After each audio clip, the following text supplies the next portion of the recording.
Bonjour, bonjour, bonjour. Bonjour bandeko nyonso. Lelo tolamba soso. Tokati soso na biso très bien tosokoli yango. Nasi bomona. Yo soso kwa soso abimisi mafuta boy. Donc elakisi soso asokwami kitoko. Makile eza te, soso abimisi mafuta. Tosokoli deux fois vraiment na mai. Tosokoli na mai ya tiède. Tolongoli bazei wana nyonso ezalaka wana. Tolongoli tutu. Totie mwa vinaigre na mai. Toniki soso na biso kitoko. Yango bomoi soso ateli boye. Sikoyo totia poivre noir na soso na biso.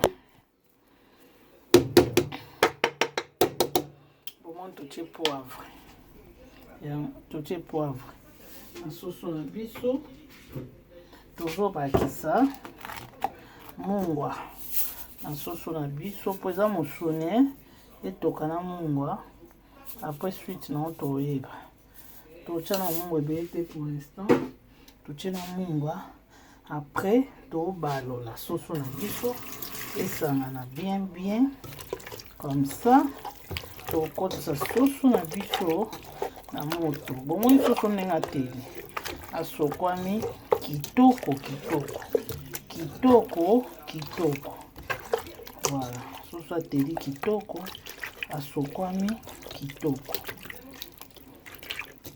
Totokisa soso na biso, l'épice otocha, tobando bakisamo malembe bomona. Pour l'instant, totie mungwa na poivre. Et toka ensemble, soso tellement asokwami ta abimisi da mafuta ni boko. Voilà, totia soso na biso na moto. Basoso oyo leka mikolo bolakisi oyo basoso mpona kobangisa bato congolais tema buzoba eleki ye asalaka publicité na mamba buzoba. Yo so ozokeluka soso somba soso ya kitoko. Jamais kozwa wilki ya ndenge wana na bajare oyo bino bolakiselaki. Mpona basoso mabe ya moins cher, les Congolais achètent mal. Okeluka eloko ya moins cher ya mabe apo yo kolakisa botala basoso baotekela biso boye akokenda osomba. Omonaki ya bien te, pourquoi yo pona eka wana? Donc ete ya biso kwa toyeba kosomba. Bilamba tolata tosomba ya cher, mais biloko tokolia tokotisa mabungu na biso topona ya mabe. Na ebite ya moins cher. Donc voilà, totie feuille de laurier. Tokana yango, après nake nika muscade na ba ail. Tolanda étape par étape. Donc l'épice na biso yango. Donc voilà, tonika ail na muscade po totia na soso na biso ndenge ezotoka. Totia ail, muscade na tangawizi. Toza tangawizi totia na soso na biso et tokaka na yango. Après le reste ya épices tomona aussi. Donc voilà, tangawizi, ail, muscade. Eloko mosusu te à part tangawizi, ail, muscade na feuille totiaki.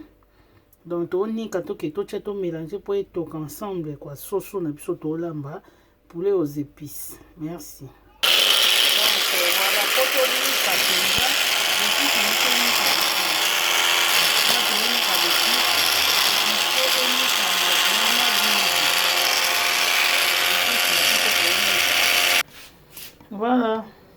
voilà l'épice na biso yango enikami. Tozozwa sikoyo totia na soso lutu moko épice totia na soso.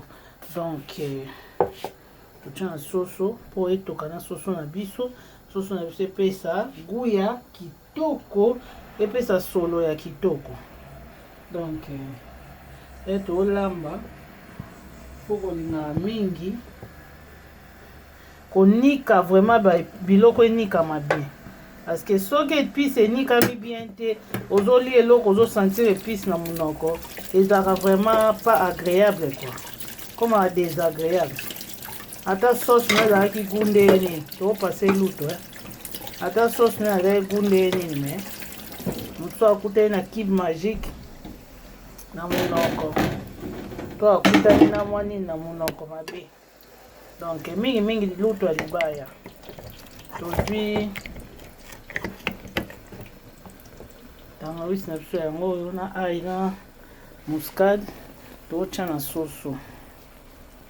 bomoni soso na biso ndenge ezotoka nomo bomoni totie mai te kaka nde tosokolelaki ye mai ne wana yango azotokela soso batiaka ye mai te tika ye na mai ne moko akobimisa yango ekopermettre po aza mosuni mai oyo akobimisa wana yango ekopermettre esalaka na mungwa ekota po eza ya ye moko mai wana ekita mungwa ekoti bien après esala bien tosangisa epice omoni soso na biso po opona soso ya kitoko bamndeko eza te boyela biso na bainternet yeba soso baoteka mikolo na bana biso babanda kodegute soso parce que yo osalaki erreur na yo oke pona soso ya moins cher po osomba soki 3 ye soki 2 ye aloki ezwa ya moins cher et pourtant basoso mpe yaza nango cher te o batekaka soki osomba carton te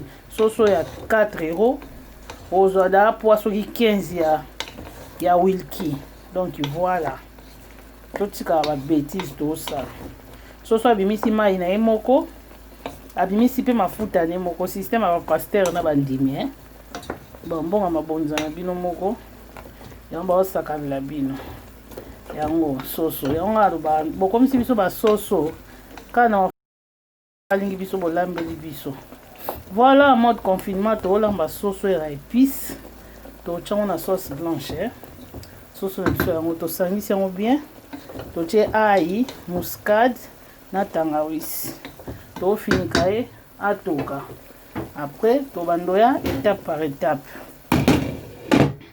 tofiniki soso na biso etoka à tout à l'heure.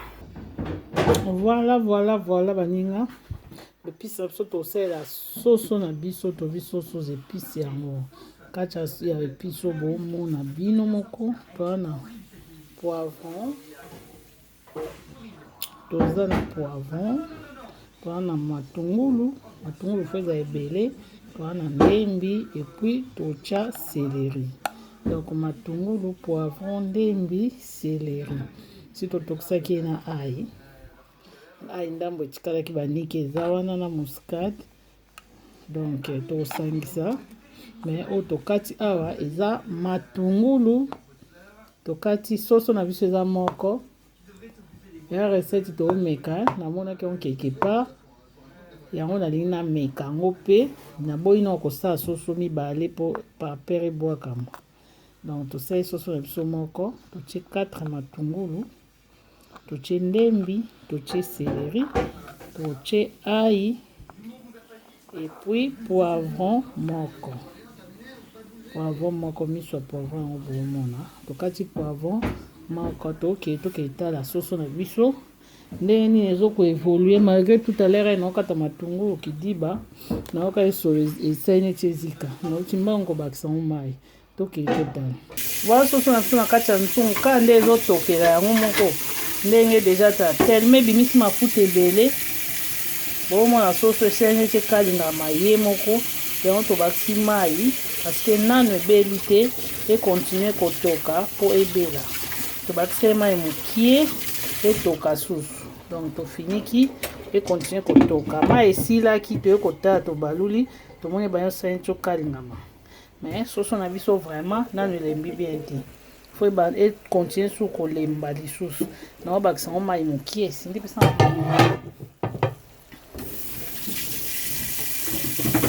naobakisa ngo susu mai mokie po etoka elemba kwa tolamba ngo ya supu te donc fo elemba na mesure oyo ezaki motu nyonso alia meme elonga mwana moke fo alia malgré incident oyo esalami na kidiba mais tokoratrapa ngo ya tosala sauce blanche na biso emonana nango teke engaki ezika voilà ya soso moko ya bien ebimisi mafuta ebele na mbala moko sans prévenir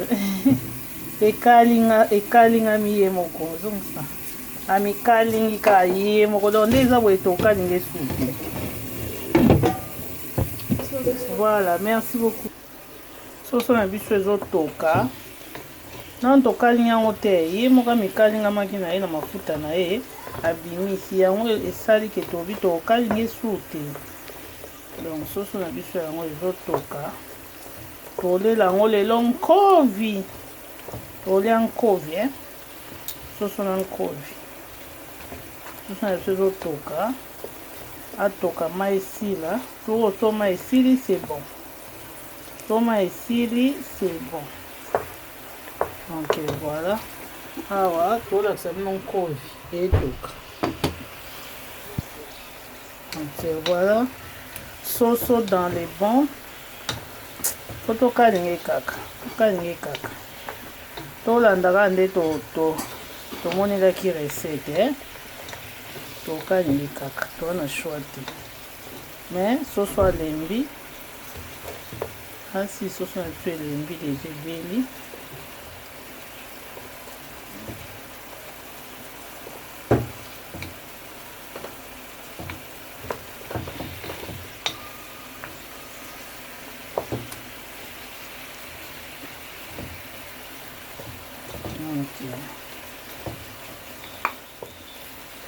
Soso na biso atoki.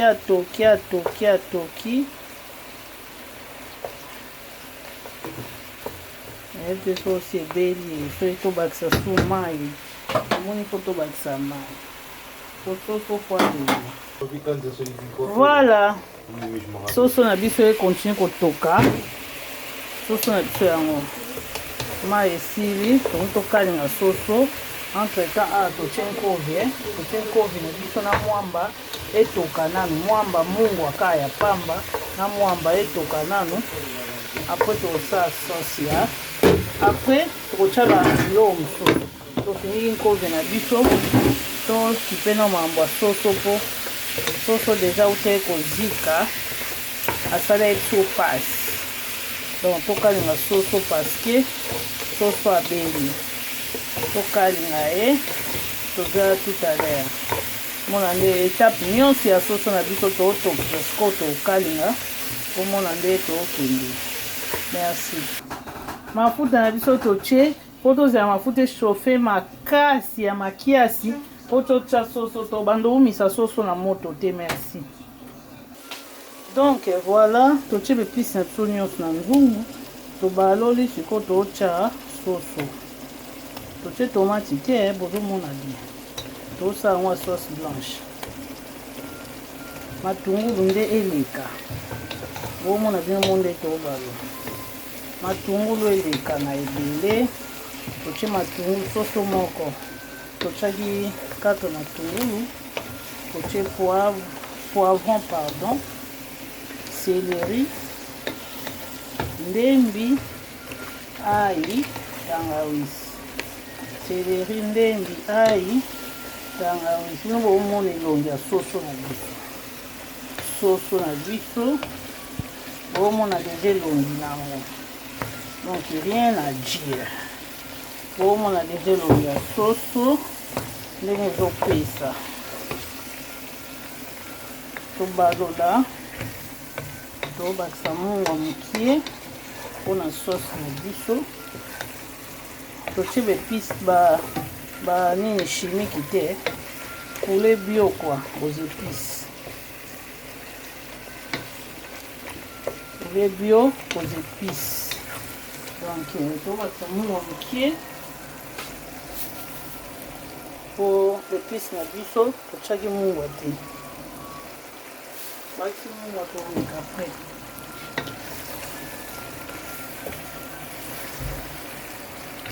Donc voilà, to fini kango. Matungulu ebimisa mwa mai nango. Comme ça. Et toka ndambo. Après tokobakisa.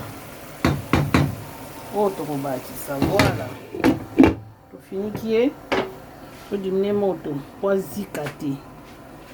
Toye na nkovi na biso nde ezotoka. Totia tomate, mafuta. Et voilà.